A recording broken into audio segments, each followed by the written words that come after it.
राम राम नमस्कार. शोभा काळे हे यूट्यूब चॅनलमध्ये आपलं सगळ्यांचं मनपूर्वक स्वागत आहे. मैत्रिणींनो, कशा आहेत? चांगल्या आहेत ना?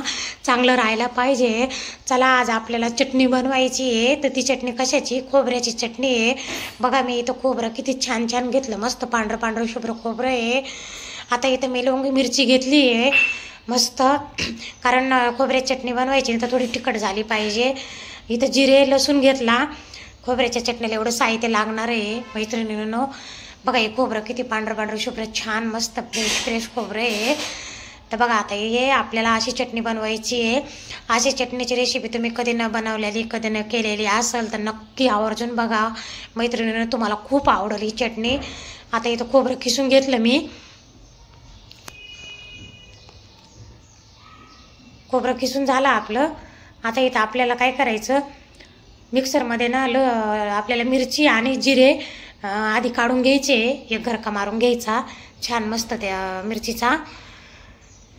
मैत्रिणींनो, ही जर चटणी जर आवडली तर सबस्क्राईब करा, लाईक करा, शेअर करा, कमेंट करा.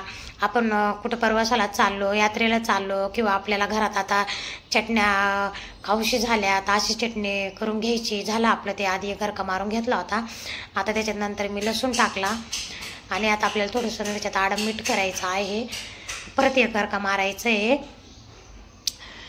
मैत्रिणींनो, अशी चटणी करून खा बघा, खूप चांगली लागते.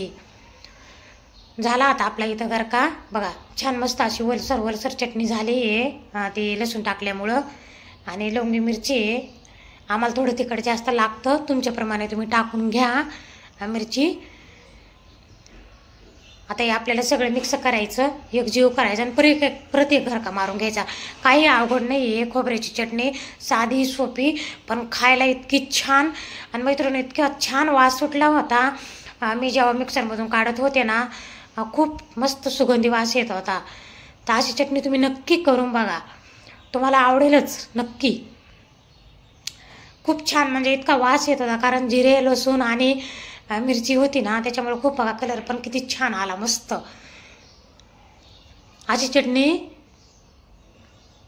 नसल बघितली केली रेसिपी तर करून बघा. अशी मिक्स करून घ्यायची. नंतर बघा किती छान झाली आहे.